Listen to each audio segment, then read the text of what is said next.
We're live, and microphone is working. Good morning, good morning. It's great to stay up late. Good morning. Anyway. On my way to the stream. Yeah, and today we're early. Pretty early. But that's because ready. We're all ready. Well,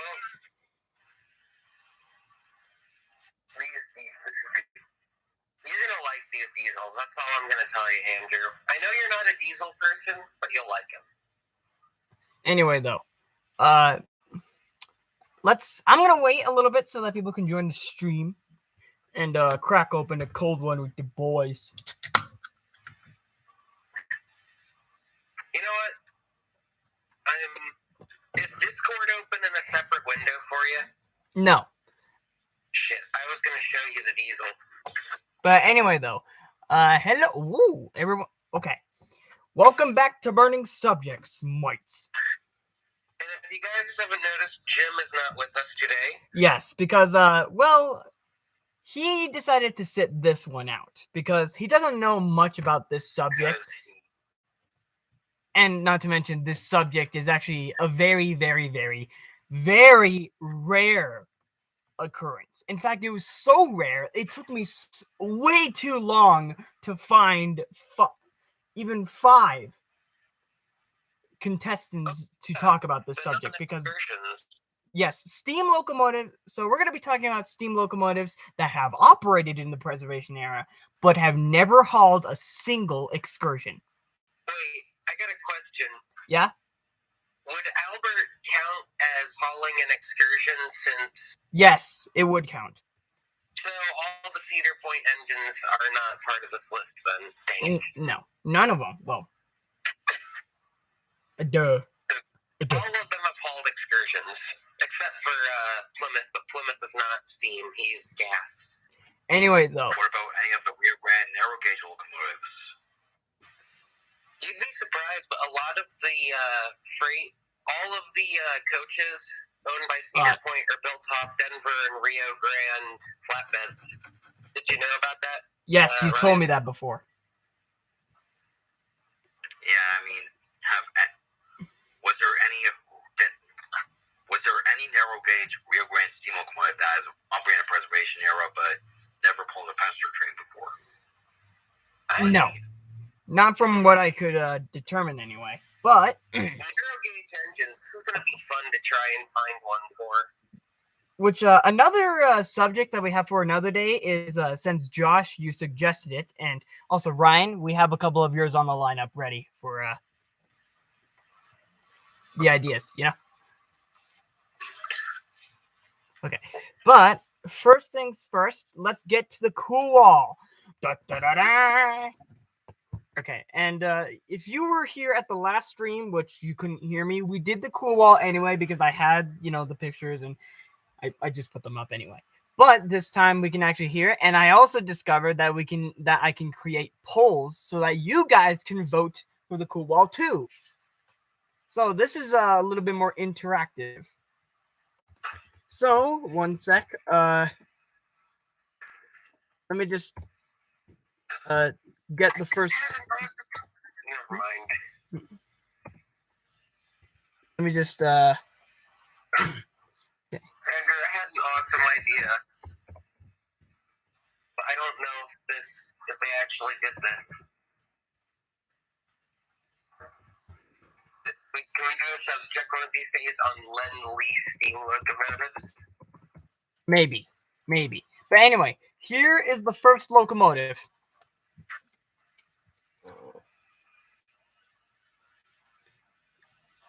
Bidding 460. Oh, Reading Pacific. Yep. Cool. I take you between Cool and Sub-Zero. I pick Cool. For those who don't know, before anything, one of these was almost saved for preservation. Note, almost. We were so close to having a Reading 462 in preservation. Which these are pretty unique 462s in my opinion anyway. And I like the way they look. Plus, I love You know what I call them? Well, long story short, Long story short, one Reading Pacific was offered for display at the city of Reading, but said city turned it down, so they sold it for scrap. I call 462s reverse Berkshires just because it's kind of a funny name for them. Berkshires? Why? Reverse Berkshires. Why are they reverse? A Berkshire is a 264, right? No, it's a 284, you donk. Fucking, I meant 284. I'm stupid. And that's why you're at the stream, because... Oh, I just now noticed it was a 6. I'm an idiot. That's why you're at the stream, because you are a representative of the learning pipe. Because what I meant to say was, I call 482s reverse Berkshires, not 264s. Well, 482s are actually called mountain types. Well, anyway, though, let's end this poll and let's take a look at what we got. Oops. Okay, so we're gonna put it in cool. Okay. Well, just before, like, in the vicinity of Sub-Zero, like within the first third of it. Yeah, look at that. Oh, this is interesting. So, 40% voted Sub-Zero, 40% voted cool, and then 20% voted seriously uncool. Okay. Wait, you spelled seriously cool. Oops, I meant to say seriously uncool, but I guess seriously cool helps. But anyway, so since I put that and maybe someone thought that it was, but anyway, we'll actually, so I guess we will put it in the first third. So I'll put it in front of SP5021 and Lion. There we go. All right. Next, oh God. What? Is it a photo of Jim? I mean, what? No, but it is a horrible locomotive. Sorry, I tried to think of something to say, but I didn't know. What a guess. Is it streamlined? It's streamlined. I'm gonna don't spoil it, but Is it not the rolling dildo? No, it's not. Okay, good. Okay, but anyway, though, let me just let me just get the poll ready. I wonder how a streamlined narrow gauge locomotive would look. Probably dumb. Oh. Okay, well, here it is. As a what? This is it. Let me see. Oh, the M1. The Ciano M1 turbine. He would vote seriously uncool. Maybe he's watching the stream right now and he can vote. But I'm just uncool for it. Uncool. This, I'm not sure if you knew, Josh, but back when the steam era was close to ending, a couple of railroads created their own steam turbine electric locomotives. So basically, they took the concept of, using steam turbines that power plants and ships and applied it to locomotives. And all of them sucked. Except for one in Britain, but we have that in Sub-Zero. Another thing about me is, I'm a lot nicer when it comes to voting for things compared to other people. You should vote seriously uncool, because that's what I did. That's what I'm probably gonna do. Well, That's Ryan, what were you going to say? And not to mention, one of the things, so we have 4 things that puts these locomotives in Sub-Zero. Looks, performance, relevance, and power. Well, Ryan, what were you trying to say? earlier. Well, earlier I'd say, you know what? Now I think I would say this. I think the M1 would still be better than a streamlined narrow gauge locomotive. Did you know they actually do have streamlined narrow gauge engines? The D51 is a good example. They actually have a streamlined D51. I cannot believe I found that out. Okay. Okay, streamlined steam locomotive, that's narrow gauge. Mm-hmm. Well, the D51 is 3-foot gauge. Anyway, though, yep, everyone is voting uncool, or seriously uncool. So we're gonna have to enter the forbidden side of the cool wall. I'm promising you to the shadow realm. My God. Bed again. Andrew's gonna hide that messy bed. That's not my bed. Do my eyes just, I'm surprised I just noticed this, but is that an E2 on the cool wall? You on the uncool wall, yeah. You just noticed. Yeah, for those who don't know, there are currently 4 steam locomotives on the uncool wall. There is the Boston and Maine. There's the Boston and Maine T1s. There's the PRR Q1. There's the London Brighton South Coast Railway E2s, and the Belead Q leader. Isn't the Q1 the one with the square boiler? Sort of. That just looks like a bullet. I actually don't understand why people think the Q1 is ugly. You know, the British Q1. This one is. Honestly, if you want my opinion, I actually think square boiler locomotives are pretty cool. Okay. Steam engines. Because that's why I designed my little box of a locomotive that I still have yet to name. Alright. But the thing is, on the uncool wall, we rate them based on how close to a steam locomotive they actually are. And most of these are pretty But the thing is, the Belead leader is the worst steam locomotive on the cool wall, just because it's not a steam locomotive anymore. It's too different. And since this thing looks exactly like a diesel, this thing is going over here.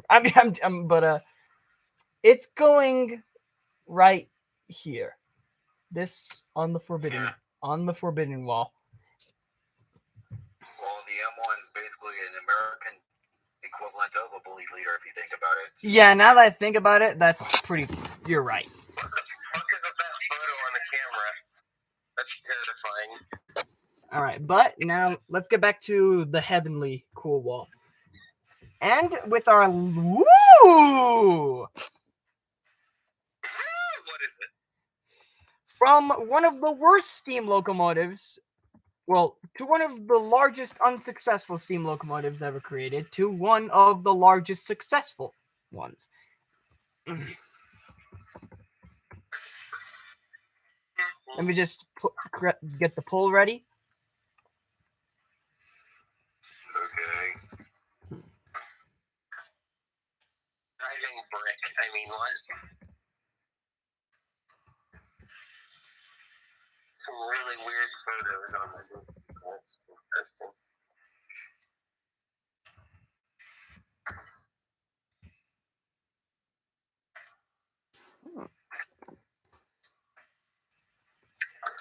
We have the world famous Big Boys. Okay. It's too overrated. Even overrated Sub-Zero, I guess. I'm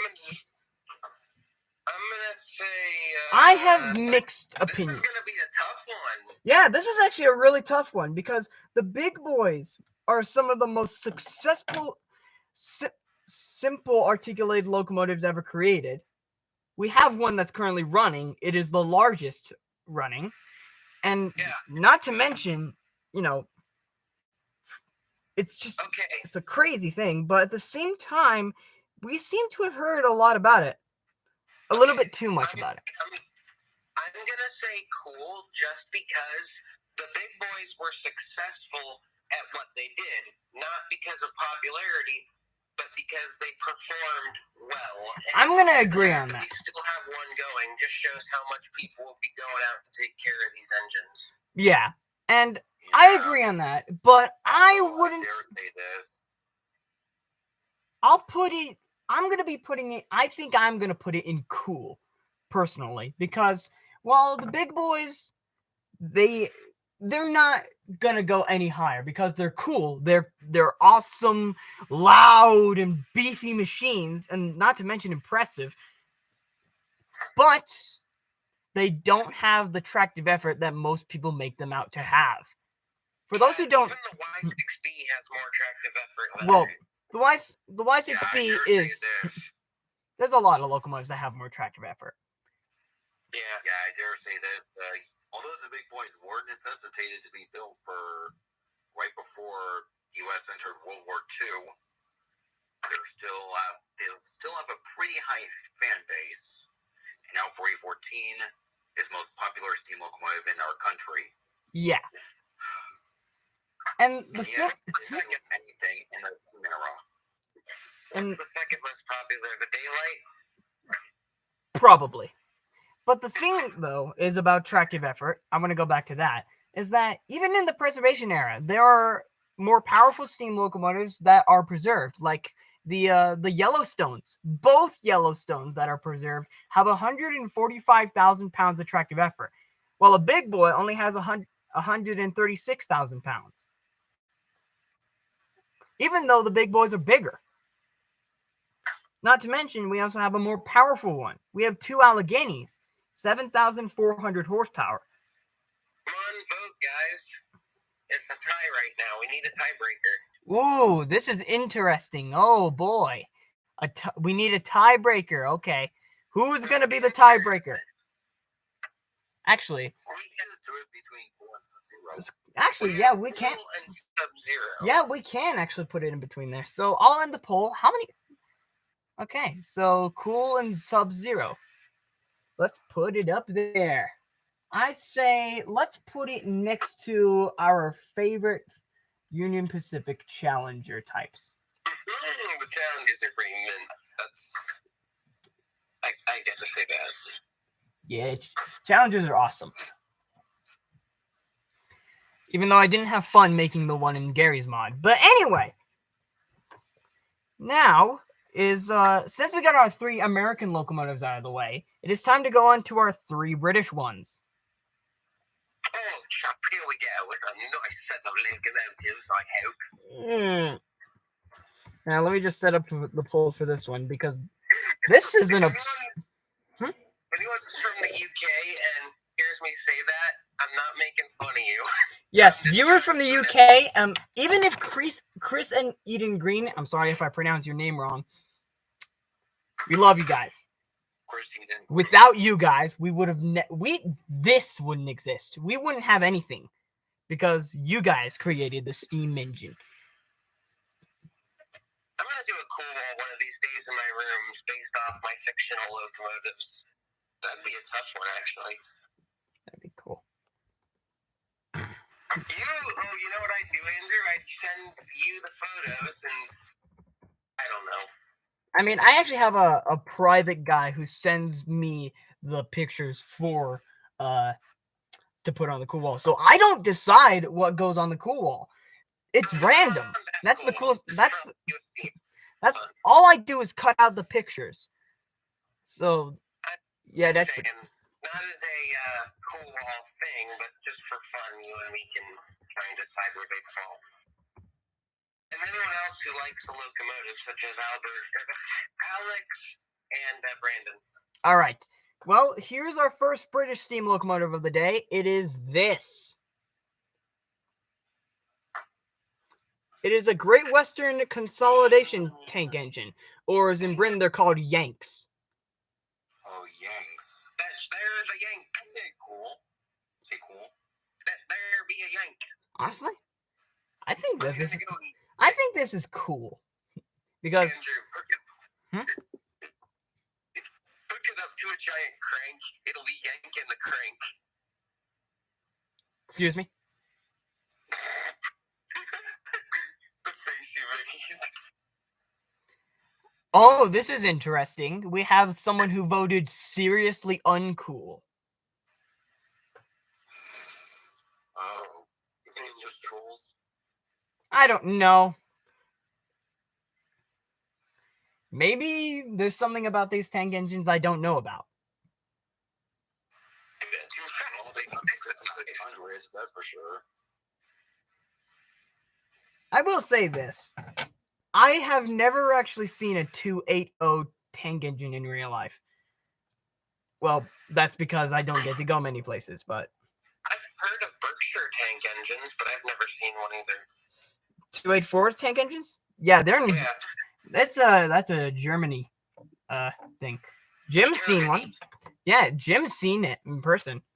He's a lucky guy. All right. I want my 466 tender engine to be built.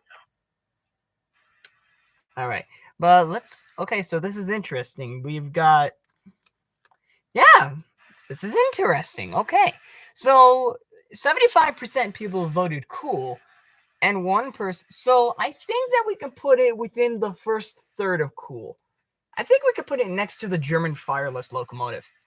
How does that sound? Sounds cool. Yeah. All right. Yeah, actually, I'll put it on top of the tram locomotive. There we go. Yeah. Which is interesting, though. All right. Next one. Oh my god. The face.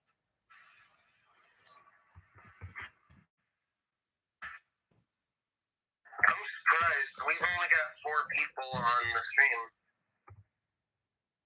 I'm not sure if I spelt this correctly. Because this is a strange name, and I don't even know how to say it. But it is a really cool locomotive. Let me just, I think it's cool anyway, but... I think the Big Boy was an interesting show today. Yeah, that was... I didn't ever think that the Big Boy would get on the cool just because of how well known it is. Yeah. But anything's possible, I guess. Yeah, too bad none of my favorite engines will ever make it anyway.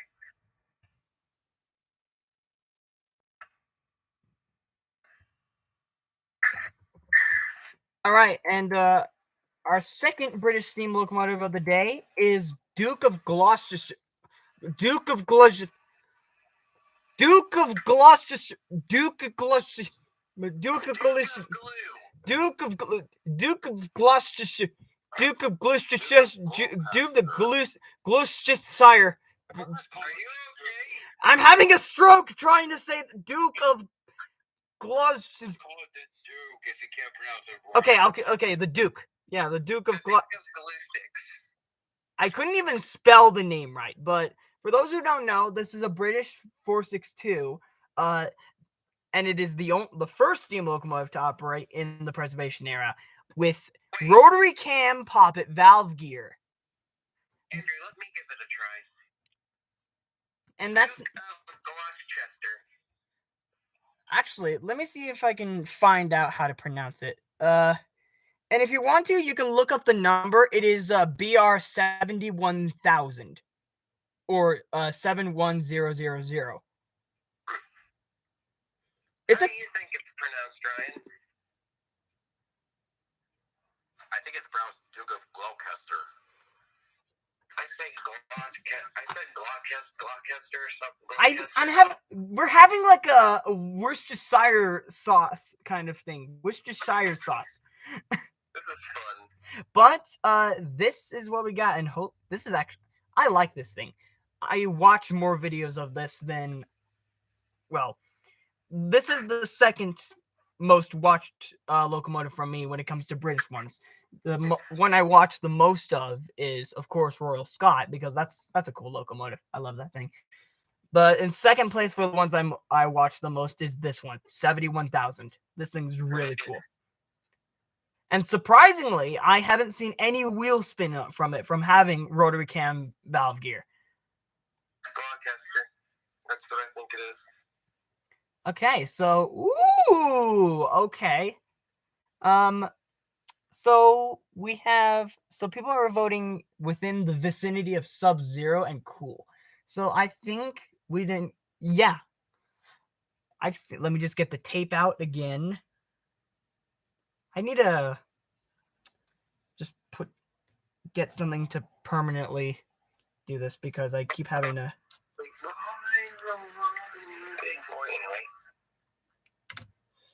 But yeah, we get some interesting locomotives on the wall today. From the most unsuccessful to the most successful, to the smallest to the biggest. You Yes. never know for the All cool right. wall. So Duke will go. I think I can put it in front of the Selkirk because this thing's actually ran. So. Fluffy cat. All right. Oh my God. Hold on. Good? Is it bad? What is It's awesome. Hold on though. Let me put in. It's not the Y6A, is it? Well, we have a Y3 on the wall actually, but now that I think about it, we don't have a Y6B on the wall yet. Oh.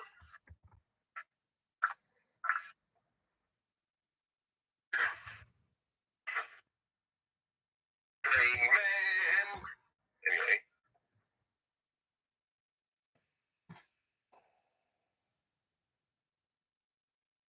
I think that's the only reason I ever make it to burning subjects, because I'm just such a oddity to the cast.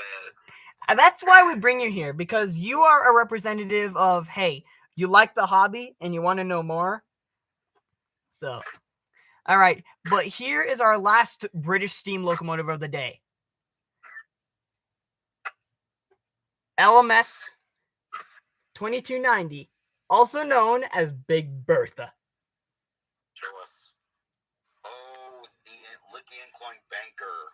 Yes. Of course. This thing's it's just sad that there isn't that much footage of the thing running. And we don't have any models because it's such an obscure locomotive. But this is crazy. 4 cylinders on a rigid frame? Like, I mean, that's normally associated with duplexes. But this thing's got 4 cylinders just in a simple arrangement. 2 inside, like 2 outside. A 3-way tie. A 3-way tie! Yeah. We're going to need a tiebreaker on this one. Cool! All right.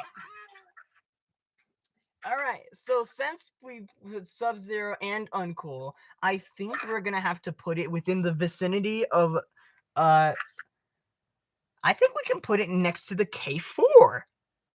The 462. That tiebreaker was pretty cool. I know. That's why I like doing this, because I can watch people...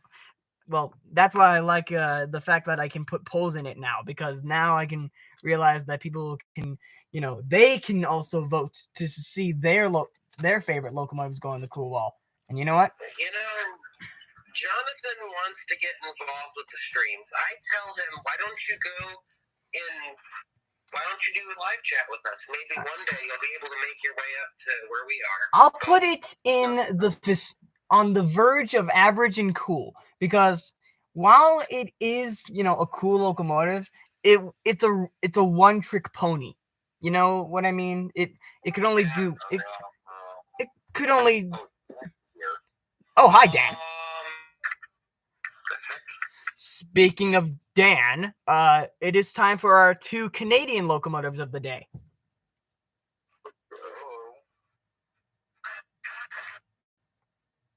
What was that?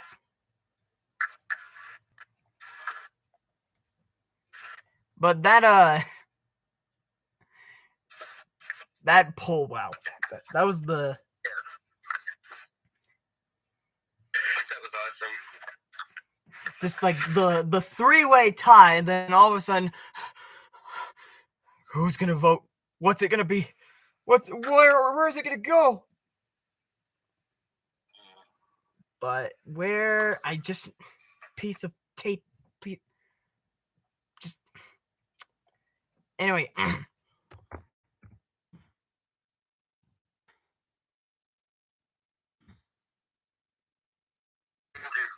And I think I'm actually gonna lower down the amount of options just because it takes longer to type. So I'm gonna put either cool or uncool, and depending on how many cools it gets, it'll either end up in sub-zero or just average. So Want to hear about the greatest locomotive in the world that actually outpulled the Y6B? Don't.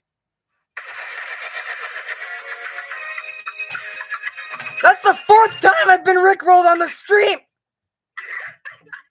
What'd you think? Never gonna give you up, never gonna let you down, never gonna run around and desert you. The reason why I did that is because there is none. I just wanted to do it for the fun. But here's the first Canadian locomotive of the two today. Canadian National Suburban Tank number 47. Oh wow. I guess cool. It's Steamtown. Yeah, for those who don't know, Canadian National 47 was the very first steam locomotive to operate excursions for Steamtown National Historic Site. Although it only operated for but it only operated for 6 weeks, sadly, because the boiler paperwork was sold off, apparently. And they only found it recently, and you know how 47 is currently. It's in pretty bad shape, sadly. But it is the only standard gauge suburban tank engine to operate in the US. And, well, in Canada too. While it isn't a sole survivor, it is the only one of its type to operate. And not to mention, its excursion service was tragically short. I talked about it in my 200 subscriber special, which go check that out. If you ever wondered what my top 10 retired steam excursion stars list would look like, that's where it is. But oh, this is interesting. So 80% have voted cool. So 80%, that puts it within the vicinity of sub-zero. So it puts it on the brink of the 9600. So I will put that right there. Sadly, it probably will be hidden because of the amount of pictures. Holy crap. I need a bigger wall! We need to build a bigger wall. One day, I'm probably going to have to take down... Extension. Actually, now that I think about it, maybe next year, I think that I will take down these pictures and then make a bigger wall, and then we'll put them all back up again because our opinions might change. What about Walmart? Build it around Walmart. What the fuck? Okay. Me just being an idiot on stream.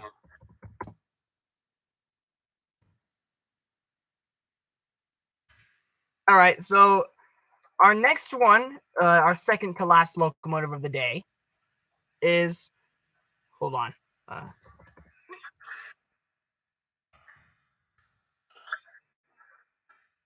It is this. A Canadian National 060. Oh, looks like 7470. I guess cool. It is a star of what's the railroad that serves right now again? I forgot what it's called. You know it's in. We know it's in Canada. It's in New Hampshire. Wait, is it? I know that that locomotive has. 7470. Yeah, 7470 has a really cool whistle, by the way. For a switcher, surprisingly. So 2 people. Let's wait for 4 votes before we put it on the cool wall, like we have been doing.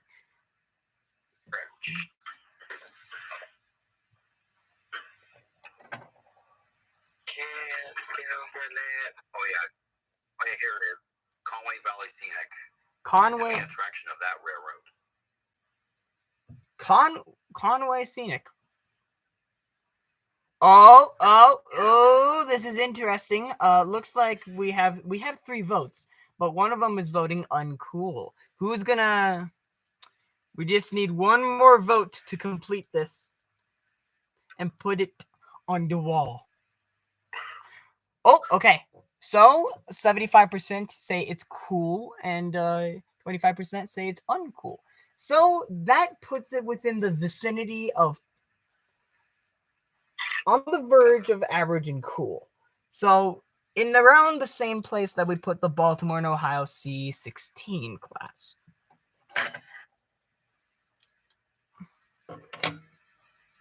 All right, let me just put that there.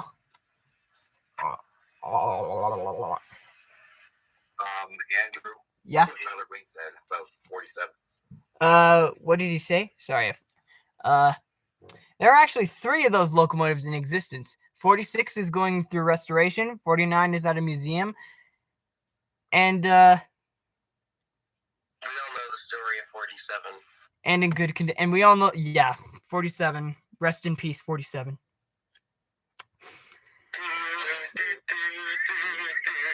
Anyway. Oh my god. What? Jim would go nuts because... So, this is our last one of the day. And our last one is normally a German one. So... I was about to say, is it German? Yes.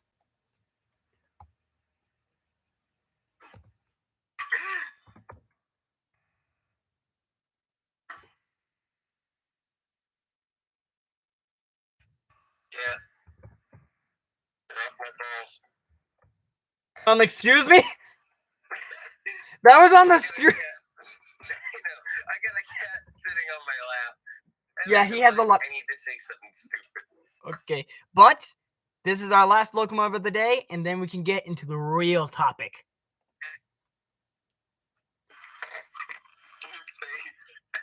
It looks hilarious in that scene.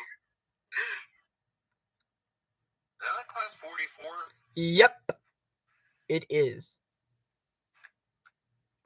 And Jim already put his vote on because for some reason the team was getting tired of me cutting the pictures out during the stream. So I got them printed early and showed them to the rest. And well, Jim was really the only major one that actually saw all of them on the cool wall. And I'm gonna sound like an idiot when I say this, but is Sub-Zero above cool, or is it Sub-Zero is above cool. So cool. Oh, I thought it was lower than cool. So Sub-Zero is up here. Cool is right here. Average is right here. Mediocre is a little bit back here. And then you know where uncool and seriously uncool are. And then I know where the Shadow Realm is. But you know, Andrew, you could have just cut those pictures off and then just wait until the stream to actually show it to us. Yeah, I would have. All right. And for those who don't know, if I remember, these are 3-cylinder 210s. I think so anyway, right? Jim, if you're there, please correct me. I'm not gonna lie, I think my boxy steam engine's adorable. Let's see. We got 4 votes, and 75% of people are saying it goes in cool. So, I think, judging by the ratio, I think it can go on the vicinity, right in the middle of cool. And I think that it can top the Reading Atlantic.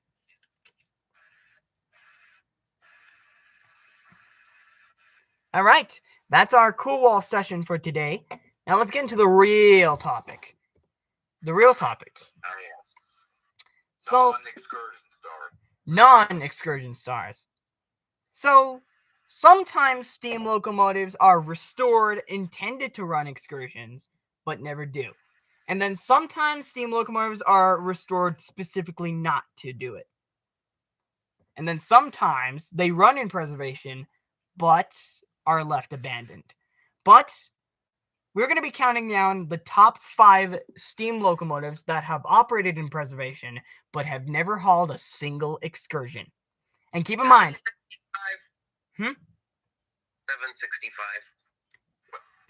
What? 765. Anyway, though, our first locomotive, well, not locomotive, it's 2 locomotives. And Ryan, you can take the microphone for this one. Number 5 is the 2 replicas of Union Pacific 119 and Central and Great. You know what I'm. Central Pacific 60, the Jupiter. But these are 2 replicas. But anyway, Ryan, take it away. Okay. So to actually get to know what these locomotives are actually significant for, 119 was a Union Pacific 440, and 60 was a Central Pacific 440, which was named after the largest planet of our solar system, which is not important actually. But the reason why they were significant is because, well, of course, in May of 1869, what is it now, Dan? The disposal just disposed my dick all over the walls. Well, I'm not the only one. Oh, God. Oh, God, there's blood everywhere. And hey, what about semen? Is there blood in semen, or is it just blood? God, I'm passing out. Okay. Well, this is interesting. Anyway, you may continue, Ryan. Yeah. So they're significant because in May of 1869, they both arrived neck to neck as a transcontinental railroad of the United States was officially completed. Just about 19 years after California officially became a state, but I digress.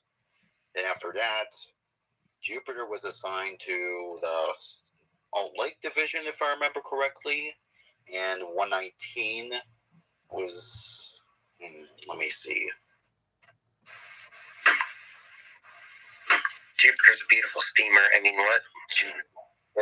It was just a freight locomotive. Both of them were freight locomotives. Surprisingly. In 1982, when it was apparently renumbered to 343. And then in 1903, it was scrapped. Sadly. And as for 60, it was converted to burn coal. Yes, it used to be a wood burner. It was renumbered after the Central Pacific was bought, but the Southern Pacific, it was renumbered to 1195. And then was sold for scrap in 1909. So sadly, the 2 locomotives that united America's railroads together forever didn't get to live into the preservation era. But not even lived to see the First World War. But hope isn't lost, though.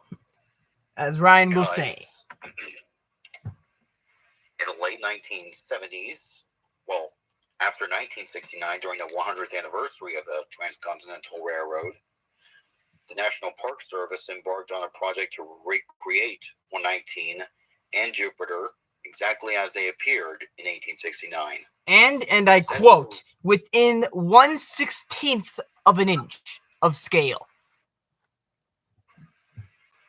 So pretty accurate.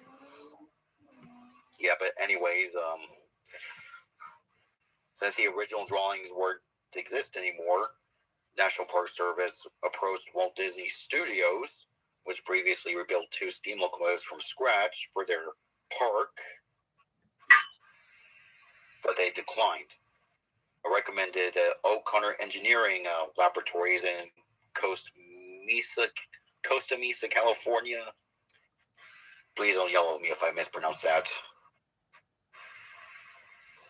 but over 700 detailed engineering drawings were recreated based almost entirely from the photographs taken of the locomotives during the ceremony, and by the end of the 1970s, the 2 replicas were completed. Ever since then, the 2 were occasionally fired up at the Golden Spike National Historic Park in Promontory, Utah, where you can still see them running today. Yes. However, I have seen them both in person last year. Though, but yeah, I can probably already tell from the subject, neither of them have ever pulled a single passenger car before in their lives. Well, they are both, brand new locomotives and are equipped to do so. Neither of them have hauled a single train. No freight, no people, nothing. No excursions. I've got a model of the Jupiter that's driven by a drive shaft. It's kind of interesting. But yeah, for 2 replicas of some of the most historically important steam locomotives in America, it's pretty disappointing to know that with their new build status, that they have never hauled excursions for the public. But that's number 5. But the thing is, actually, Tyler brought up another interesting point about the replica of the William Mason. And yes, while you are right, I didn't include that one because that one is a little bit too old for this particular list. I'm sorry. But anyway, on to number 4, which... You know what? What about the replica of John Bull? That thing's hauled excursions before, remember? Yeah, but the replica of John Bull. Yeah, it has. Oh, of course. That's why they built the replica to replace the original John Bull for the exhibitions. But anyway, so number 4 is Santa Fe 1010. I know what you're thinking. Wait a minute. Didn't that thing haul excursion? Didn't that thing haul passenger trains? Well, you're correct. It didn't ever haul excursions. You see, there's a difference between passenger trains and excursion trains, even though they may seem the same because, coaches. Excursions are meant specifically to make a nice stroll to both enjoy the machinery that's hauling the train, as well as the scenery and the machinery, which rhymes. But a passenger train, a normal one, is just to get you places. So those are just revenue trains. So, but 1010 has, while it did haul quite a lot of, passenger trains, including the Scott Special, the world famous thing, 1010 never hauled a single actual steam excursion. And after the Scott Special, which, to recap, 1010, if I remember, was built in 1919. I think so, anyway. Correct me if I'm wrong. But afterwards, they were... It's actually worthy to note that 1010 was rebuilt a couple of times with... Originally, she was built with a set of cylinders above the spool valve cylinders to reduce fuel consumption. But eventually, all of the 1000 classes were rebuilt to, get rid of this. And they were all converted to burn oil as well. But after this, and when 1010 was retired from the Santa Fe, it was actually still kept in operable condition. Oh, wait. Jim, I thought you were going to be part of the stream. You guys are live, aren't you? Yes, we are. Yeah. So in other words, you started at freaking 7 o'clock p.m. my time instead of 8 or 9 p.m. You sound like you're on coffee, Jim. Wait, what? You sound like you're on coffee right now. Are you okay? Yeah, I'm okay. I'm just walking outside. Okay. Well, we're talking about 1010. But let me put it this way, and it's a very important question. Yes? When it comes to the cool wall selection that you had planned for today, Yes? due to the fact that I saw a Bauer IA-44 locomotive and a GWR 4200 in the selection, did you quickly read my advice and save it up for next week or the next stream? No, we put them all up. But don't worry, because the ones that you are interested in, they are in very respectable spots. Let me actually quickly browse through. Sorry to interrupt. I do want to double check. We put them both in the shadow realm. He's kidding. Hold on. Let me just double check what you had here. Let's see. Big Bertha. That's. I hope you put that in Sub-Zero. It's actually in cool. It's actually in cool. Fuck you. Big Bertha is Chad. She's Geiga Chad. Well, the only reason it was brought down is because... We got, hold on. Let me quickly see what we got. Big Bertha, you got Reading Pacific. You be Big Boy. That's 14. I can spot that image from a mile away. We got the lovely CNO M1 steam turbine. Yeah. Being seriously cool. Grand Trunk West. Canadian National 47. You got Duke of Gloucester. You got You pronounced it correctly. Damn it! Please teach me, Master. Master. Wait, Andrew, what? Andrew, you have forced me to ask you a very inappropriate question. Since when were you my slave? Because he's your apprentice, not your slave. Just quickly mention in which spots all those engines are. Big Bertha? Big Bertha is in cool. The Reading Pacific, whatever that is. The Reading Pacific is in cool, on the verge of Sub-Zero. The Big Boy, 4019. The Big Boy is on the verge of cool and Sub-Zero. M1 steam turbine. All the way at the back and seriously uncool. The Shadow Realm. Yeah, that's a good one. Yeah. Canadian National 47. We put that in cool. Okay. Duke of Gloucester. On the verge of cool and Sub-Zero. Yes. Now you know how to pronounce its name. Gloucester. Duke of Gloucester. Thank you. No more. Yeah. And yes, it is indeed the one-of-a-kind British Rail Standard Class 8 Pacific.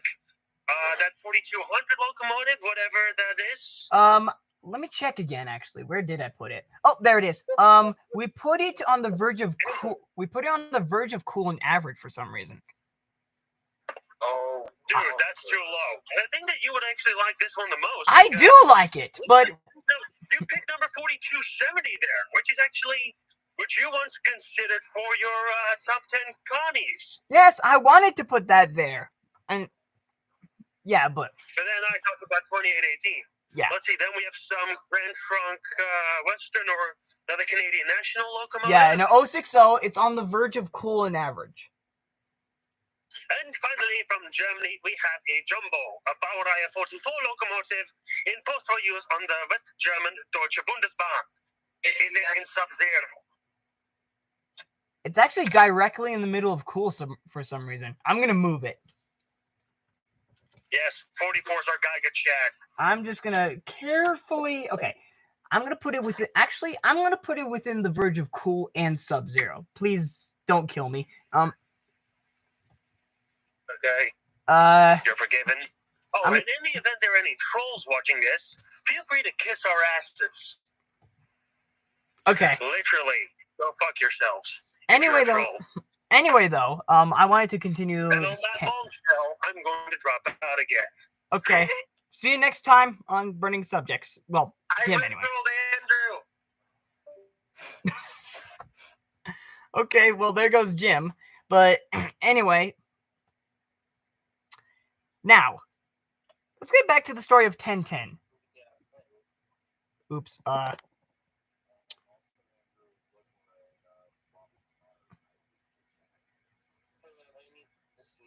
Hold on, let me. Okay. Speak.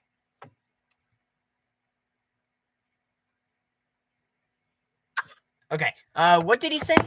Yeah. Tyler Green said, yeah. Bobby, yeah, I'll get into that, Bobby. Tyler Green, not a single Santa Fe 262 Prairie has ever hauled an excursion in preservation. You are right. But though, I will get into that explanation. So, 1010. So 1010, after it was retired from hauling short freight and passenger along the coast, was kept in, ironically, the roundhouse right here in Albuquerque. Which I've actually, yeah, it was kept in the roundhouse right here in Albuquerque because it was originally going to be saved for a future museum. But it ended up being used for several commercials and movies. Since it was still operable, they used the locomotive for those movies, of course, including certain commercials. What kind? One General Electric commercial in which 1010 was painted red for some reason. You mean like this? Like what? Yeah. And don't worry, I'm not here to say Yes. any more weird, wacky shit. Hey, can I tell you something wacky though? Yes, that right. What? I got some cake last night, and not the kind of birthday cake. It was my wife's cake anyway. But yeah, 1010 was also used in a show, and I actually don't remember what the show was called, but I know that it was used in some sort of train chase scene. It was called Spike the Diesel 28. Not going to laugh. It's not funny. Okay, so all right. I found the show. It was used for a television reenactment of the Scott special for the Death Valley Days program. That explains a lot, yeah. And this engine was also featured in a 1958 episode of a TV series called Sky King, entitled "Stop That Train." But yeah, while 1010 never hauled any excursions or any revenue trains, she was quite a movie star since she was still operable. Although her boiler ticket expired by the time they filmed the General Electric commercial. And that was when she was taken back to the museum permanently.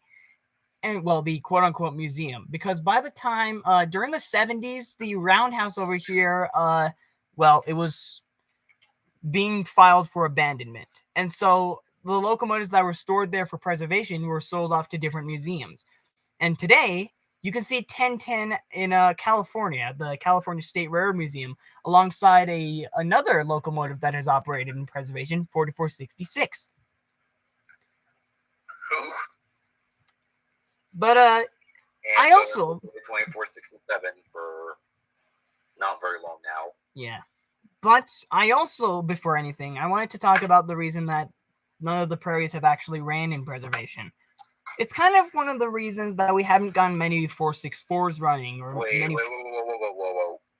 What did you just say? Huh? Your voice cut it out. About what?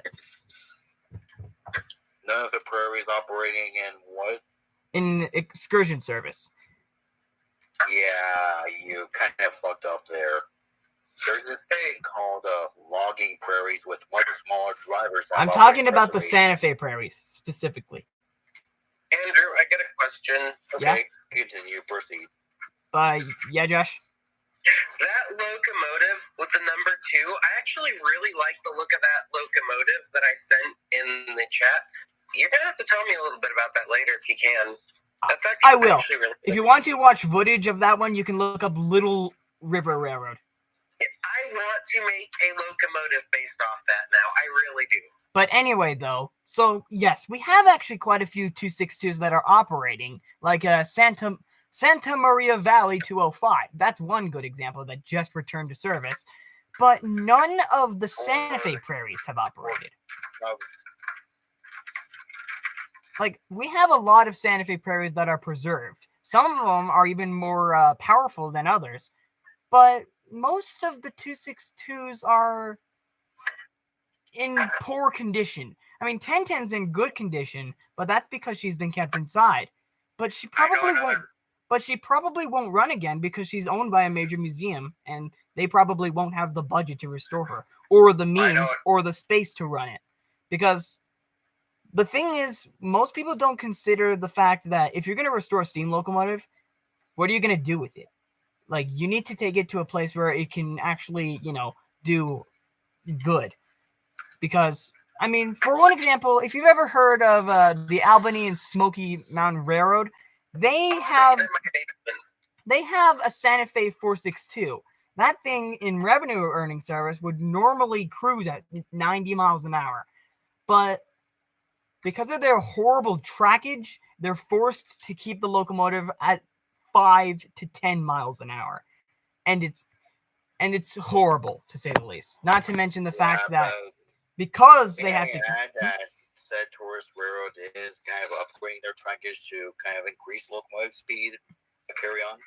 But not to mention, because they kept the locomotive at such a low speed, they consumed so much coal. The thing is, if you keep a locomotive, like if you try to hold a locomotive back, or, if you run a 462 on a railroad at 5 miles an hour, it's like trying to hold back an energetic puppy. It's just not going to work.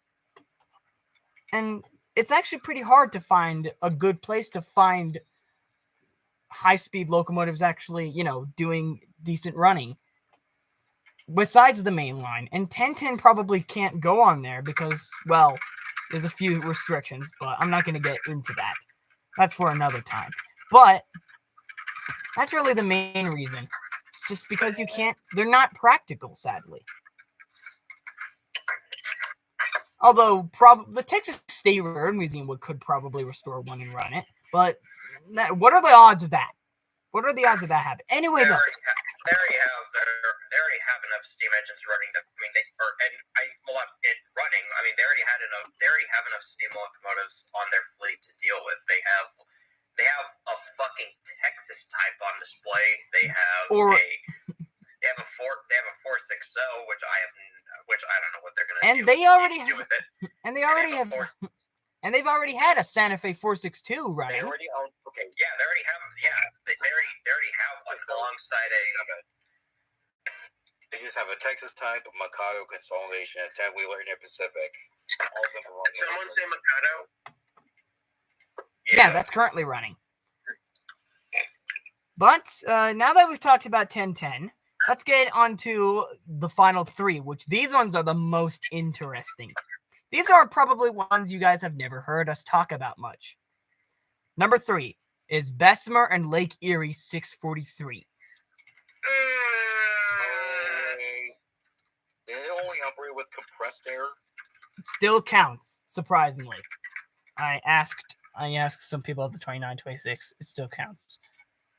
Funny thing is, we actually tested 2926 on compressed air before we did the initial steam up. Just wanted to say that was pretty cool. But for those who don't know, Bessemer and Lake Erie 643 almost became the second 210-4 locomotive to operate in preservation. After almost a 20-year restoration of that thing, they had tested it under compressed air in the 1990s.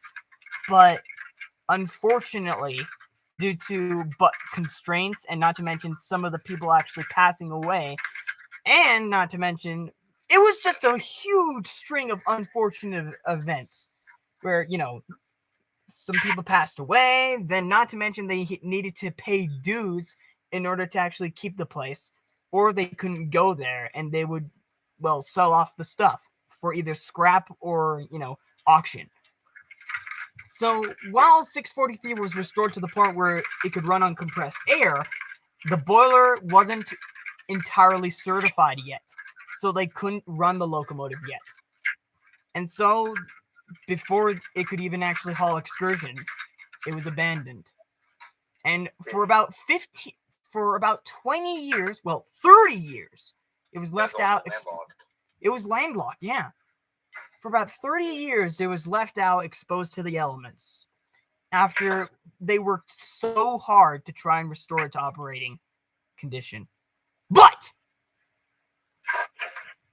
just a couple of years ago, the Age of Steam Roundhouse actually found this locomotive. Well, not really found it, but, discovered that this locomotive was in dire need. And so, over the past couple of years, they have been slowly raising money. They found it on eBay. Yeah, they've been slowly raising money in order to save the 643 for their private collection. And currently, if I remember, they have the tender and the boiler over there. All they need to do is get the frame over there. And maybe, since most of the restoration work was already done, I mean, it may have been completely undone from being left out in the elements, there might be a chance it could run again. But then again, it's probably not going to happen because they don't have any trackage and they already got plans of their own. But I bought a locomotive on eBay. I didn't know you could do that. you can. So, yeah. Yeah, true story. It's you want a Texas type off of eBay for all websites. It's pretty funny. It's funny, but 643 is... I mean, don't confuse it with Pennsylvania 643 either. Don't. Santa Fe 643. Don't. Anyway, though, to the final two. And the second one, Dan, you are probably going to enjoy hearing about. Number 2, Crab Orchard and Egyptian, number 17. So, I've talked about this one a little bit, but not really in depth like I am about to today. Because number 17 is a very, very interesting talking point when it comes to railway preservation. Because this locomotive spent its entire life, all the way up to the 1970s, hauling freight. No excursions. It operated all the way to the end. So if I remember, I think this locomotive was built in the 1920s. If I forgot entirely, but an interesting thing about the 17's design is that it was semi-streamlined, which is kind of weird for a 280 exclusively made for hauling ore. So that's one unique thing about it, that, the looks of it. It looks streamlined somehow. But yeah, these things were tiny, it's kind of unusual to see a small freight locomotive with, streamlining. So I think that's pretty cool. Not to mention 17's on the cool wall, by the way, right? And so on the verge of Sub-Zero and cool. But anyway. Yeah, you said it makes you cry. It does. I'm probably going to tear up during this, but. So. Can I take a cutter's torch to it? Don't! You dare. Seriously, it's already on display as a welcoming sign, but I'll get into that in a little bit. I wanted to see Andrew's reaction. I'm happy. Anyway, so after 17 spent almost 30 years as a regular ore hauler, it was bought from, if I remember, the Canadian Pacific by the Crab Orchard and Egyptian. And originally, they actually bought it so that they could haul excursions with it. With their other locomotive, their 242 locomotive, which they converted from a tank engine to a tender engine, so that they could haul excursions. But but there was a weird complication. So they started with the restoration with excursions in mind, but eventually, the company ended up getting more freight traffic than excursion traffic. So even that 242 had to end up hauling freight. And so the demand for this locomotive for hauling excursions became an instant demand that, hey, we need a freight locomotive now. So they restored the 17 for hauling the freight, which it did for about 11 years, which was some pretty heavy freight. Never mind, double stackers too. Which there's actually quite a lot of footage of 17 hauling this freight. Which is, honestly though, it's nice to see a steam locomotive actually hauling revenue freight. And surprisingly, even though it was intended to be restored for hauling excursions, never did that. Although sadly, around the 1990s, 17 suffered a safety valve failure. And so instead of overhauling the locomotive and putting it back into freight service, they decided to retire it because they were already on the verge of getting more diesel locomotives. And 17 was just one of those things leaking money from them. Even though it was awesome, it was, yeah. And so 17 was put on display. As the doormat. But it got worse. Because in 2015, when everyone thought that 17 was going to be taken away to a museum, she was put on display as a welcoming sign. So that is a pretty sad end to the last steam locomotive to ever haul exclusively freight in America. Not a single excursion, and yet it lasted all the way up to the 80s.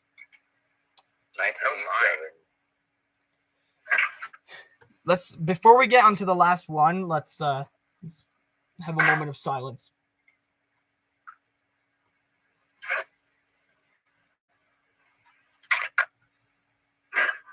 Okay. Yes? It could have been, at least it didn't come into a hen house. Well, at least it wasn't cut up. At least, anyway. Well, look what Tyler Green just said now. Let's see. Oh, yeah, I know about number 9.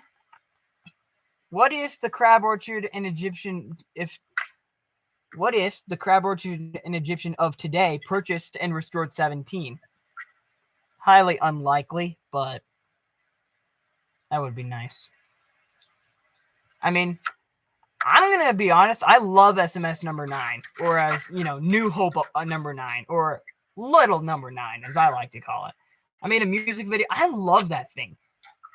There's something about 060s with centered headlights that really intrigues me. Not to mention that for an 060, it was the most powerful locomotive to operate on the New Hope and Ireland, despite being the smallest, ironically. Those 60s are just awesome. Yes. But let's get on to the final one. Hang on, before we do, Andrew, you know what's better than an 060? What? A 260. Mogul. Nah, bro. 10 Moguls supremacy. Moguls are the best. How dare you? Then you're gonna like 17. You can beat Mogul. Anyway, though, there are no honorable mentions in this one because we can't. there's no honorable mentions because this is an incredibly rare thing. This is literally rare. These are the only 5 that we could name. And the William Mason earlier, we just didn't put on because, well, I guess we can honorable mention the William Mason. I guess. Anyway. Well, the number 1 spot for the top 5 steam locomotives that have operated but never hauled excursions goes to none other than the only 3-cylinder steam locomotive to operate in America during the preservation era. And that is this. Southern Pacific 5021.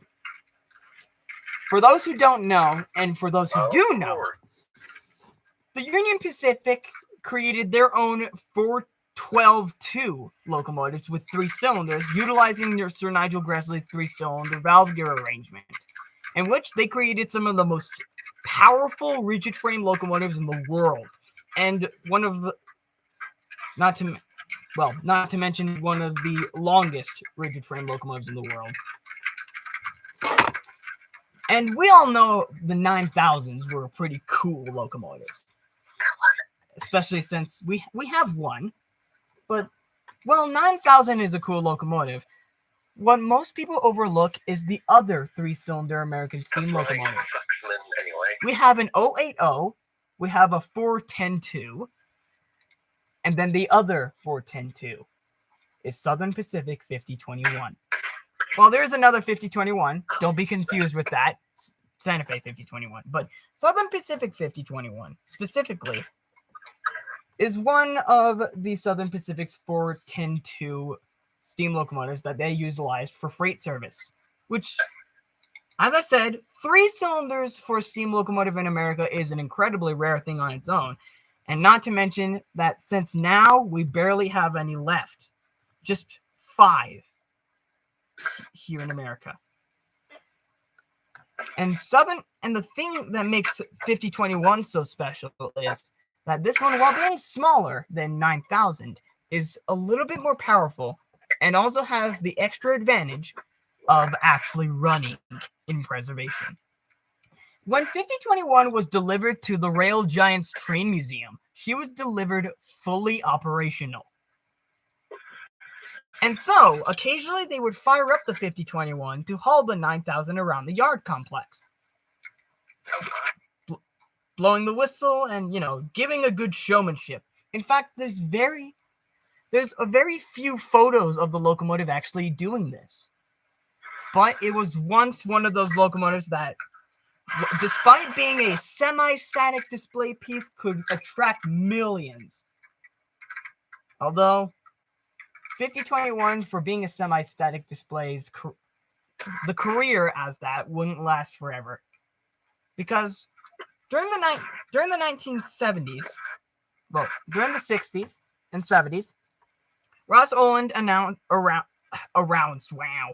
announced his American Freedom Train project, in which he was looking for great, powerful locomotives to operate the excursions. And you already know that most of these locomotives consisted of Reading T1 number 2101, Southern Pacific 4449, and Texas and Pacific 610. However, there were a few steam locomotives that were also chosen that didn't end up making the cut. Some locomotives, such as 611, for example. And then one of them... 757, 755. Yes. But one locomotive that stands out from all the canceled, from all the discarded excursion stars of the American Freedom Train was the 5021. Ross Rowland selected the 5021 for the American Freedom Train and even picked up the locomotive to make the inspection. But he ended up not choosing the locomotive because the frame was too rigid and the valve gear was too complicated to oil. And so he returned it to the Age of Steam route. No, not the Age of Steam. To the Rail Giants Train Museum. But while the locomotive was being delivered back to the Rail Giants Train Museum, when she was being loaded back onto the track, they dropped her. Damaging... What now? They dropped her. Heavily damaging her ever so famous middle cylinder. What do you mean they dropped her? Did they grab a crane and then it's yes, they dropped it? They used a crane to put her back onto the rails. They needed the locomotive. And one of the chains snapped, and the locomotive went basically like this forward. Like it was being lowered, and then this happened.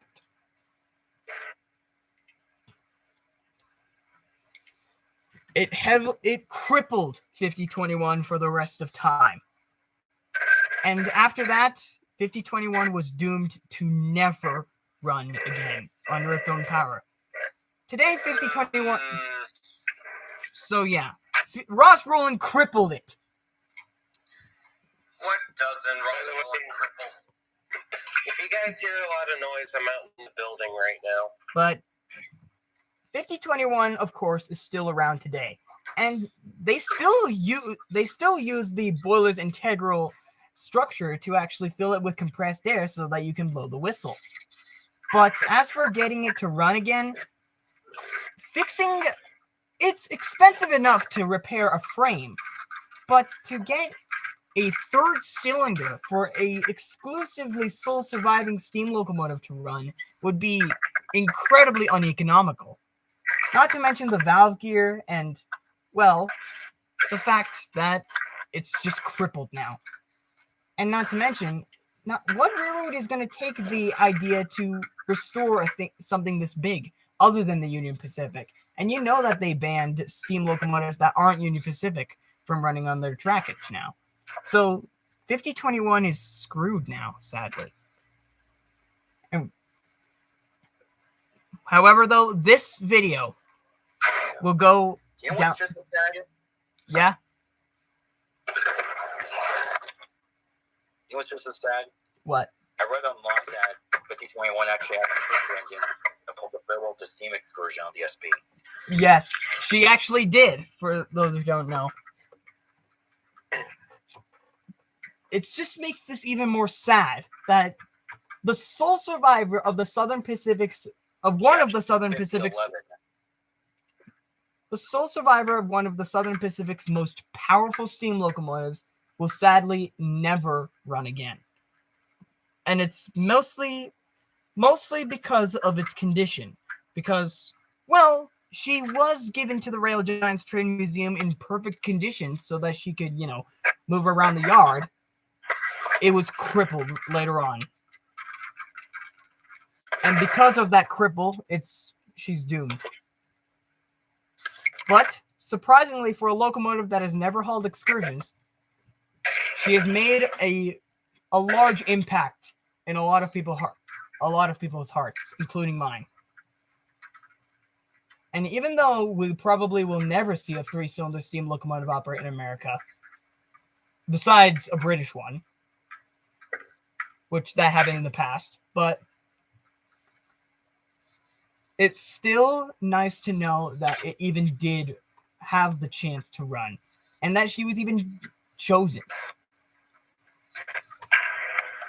And for all we know, it could have gone through worse. I mean, take a look at what happened with the other American Freedom Train locomotives. 2101, torched. Not. And then 2100 being converted to burn oil. Well, yeah. Hey, we don't talk about that. We don't talk about oil. Anyway. That's an embarrassment to what we did in Canada. But you know what? I dare say this. I don't think 1521's future isn't completely uncertain because I read online that you can actually disassemble a frame. Looking at this closed chat. Well, you could, but you'd still have to repair that cylinder. Because from what I heard, the cylinder is literally cracked in the middle. This bitch is on fire. Anyway. Maybe get some bitches on your Yeah, but replacing a locomotive cylinder has actually been done before. I burned my hose. Excuse me?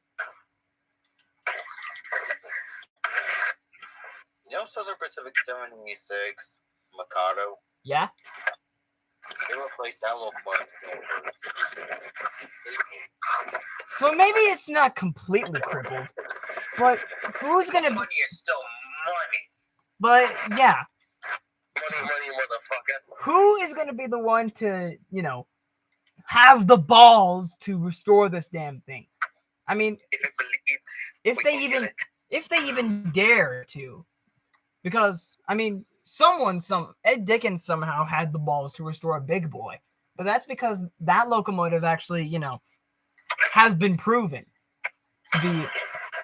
But the thing is, 3-cylinder steam locomotives in America aren't a very common thing, and there was probably a good reason for it.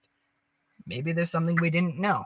I mean, I did mention earlier that the lubrication points on a 3-cylinder steam locomotive are pretty complicated to get to. But I think that this video I hope that this video tells you that just because a steam locomotive runs doesn't mean it has to operate excursions. Sometimes it can haul freight. Sometimes it doesn't even have to run trains at all. It can just do what Southern Pacific 5021 did. Semi-static display. And just roll around the yard under its own steam, hauling other locomotives around. Yeah. Sounds like a nice retirement, actually. yeah. Man, When we're indoors, that way that retirement would be extra nice, at least. I mean, yeah. And plus, I'm pretty sure this locomotive is more likely to run than 9,000 or 60,000. It's still more likely to run than those. Somehow. Is there any video of 5021 running? I have no idea. But there are photos. Rare photos, keep in mind.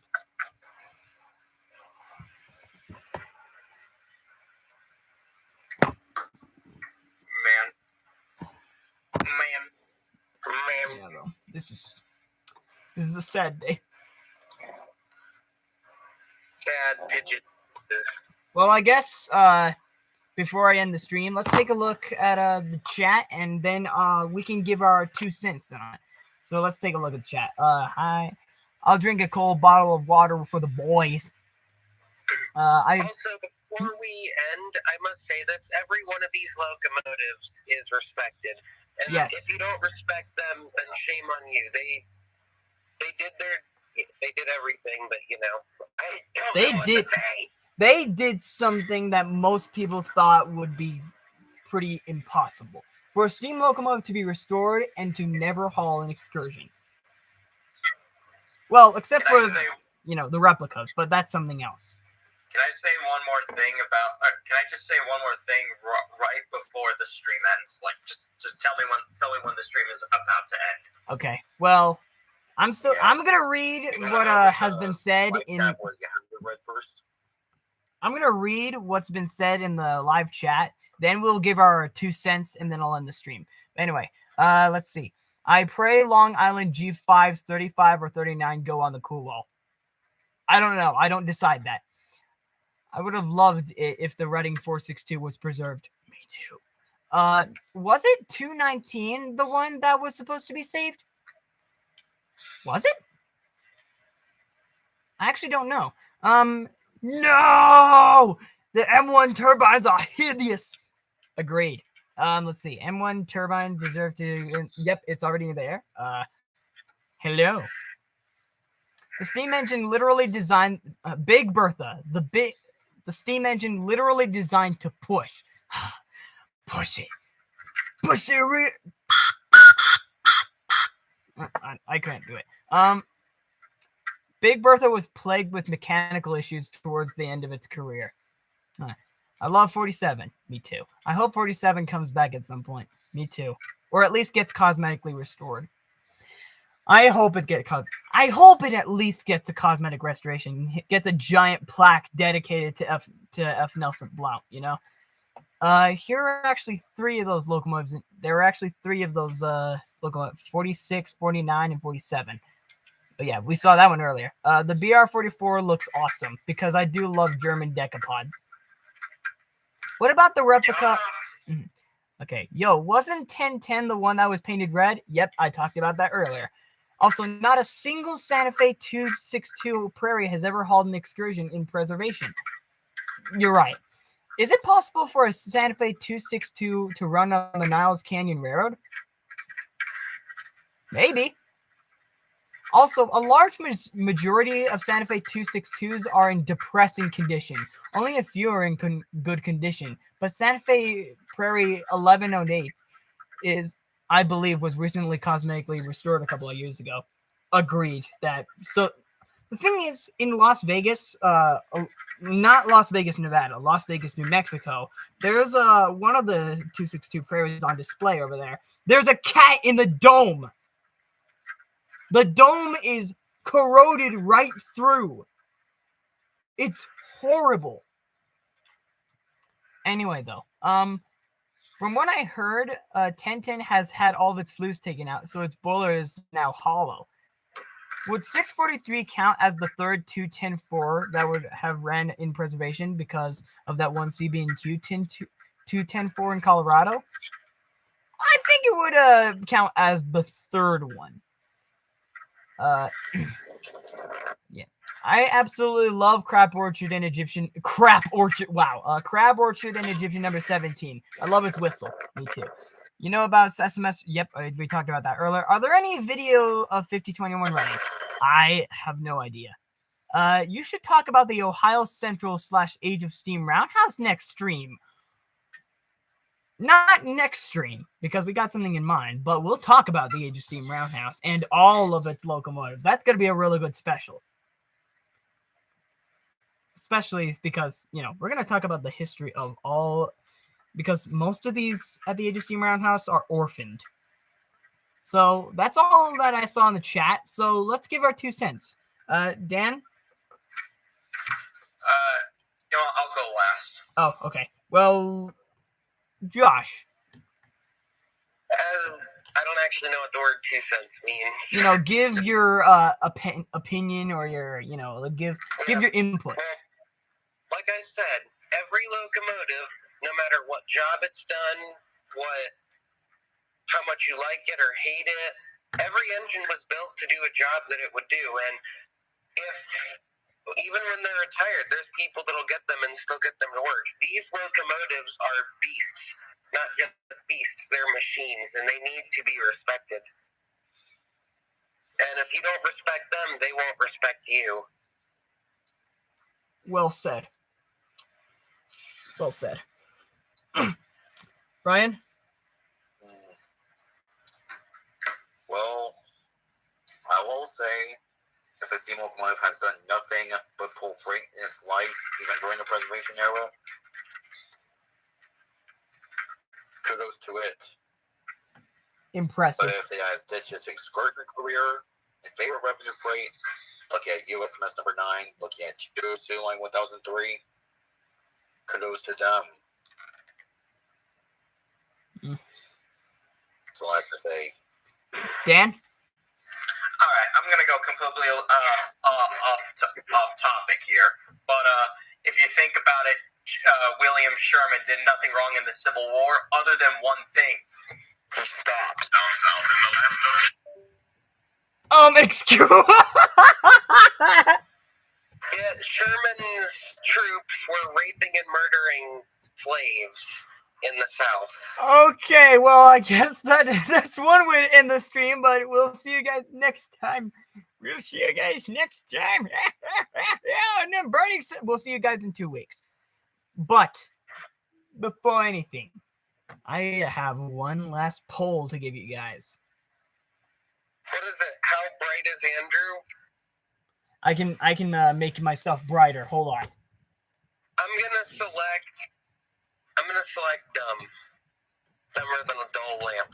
Okay, but anyway though, the last poll is actually quite an interesting one. After the stream, Andrew, I got something I want to show you.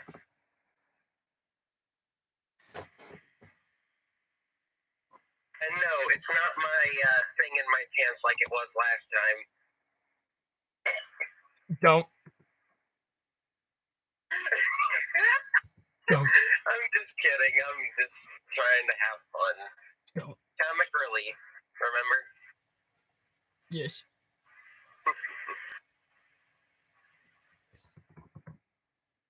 All right. So, I said last time that I was working on a music video. And the thing is, I got 2 right now that are almost ready. And I'm going to let you guys choose which one will come out first.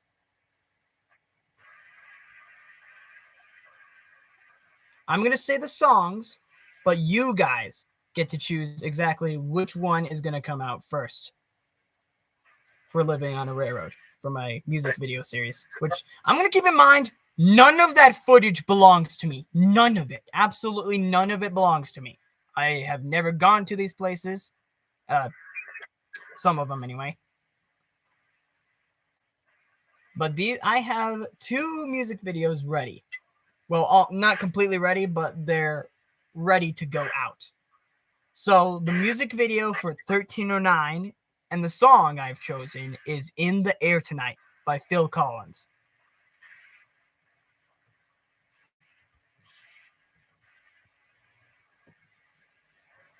So I'll wait a little bit. But honestly, though, I have a lot of fun making these music videos just because they have a really emotional effect on me, because it makes me realize, holy shit, these songs fit. And as for so I said 1309's song is In the Air Tonight by Phil Collins, but we're going to be choosing a cover of it because I have the original In the Air Tonight saved for another locomotive. You'll see that in the future. Speaking of on the railroad, I think you should try to use the same song I used for the D51 and then try to do better than I did, which obviously I know you're going to do it, so. Well, for the cover of 1309, we're going to be using the rock version by Frog Leap Studios, which is a good one. And Andrew can do anything better than me. I'm just kidding. I can do some stuff better. But keep in mind, though, as I said, we have the original in the air tonight saved for another locomotive, which you'll see. But Was it one that was scrapped? no. Oh. I'm trying to make sure that these locomotives for these music videos have either ran in preservation or they are going to soon. Or Oh. which, Or they're just on display. and they have footage of it running. As long as it has footage of it running and has made a really good impact, then I will probably make a music video of it. Because I actually wanted to make a small music video for 1187 of I've heard this song before, but there's barely enough footage of 1187 actually running. So no, I couldn't do that.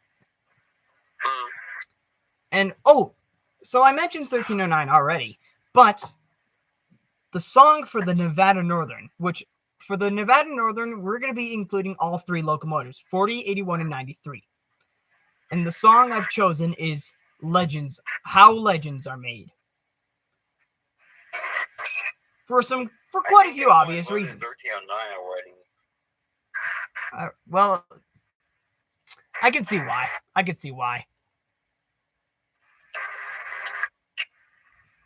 But also, Andrew, since you brought up a certain running locomotive, how about sometime you come up with a subject that gives me an excuse to actually talk about 1251?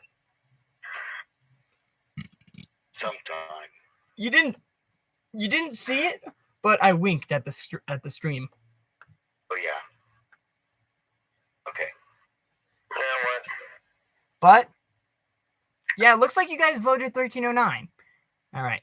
So I'll finish that music video and get it for you guys out as soon as possible. I just need some approval, from some of the people who are providing the footage. Because, as I said, none of the footage belongs to me. None of it. So go support the people who are providing the footage because they make really good footage and they have the privilege to see these in person themselves. I'm just some random guy on the internet who works on a $1 million machine. I don't get the privilege to see these things. But yeah. So you guys voted 1309. Well, then I'll see you guys next time.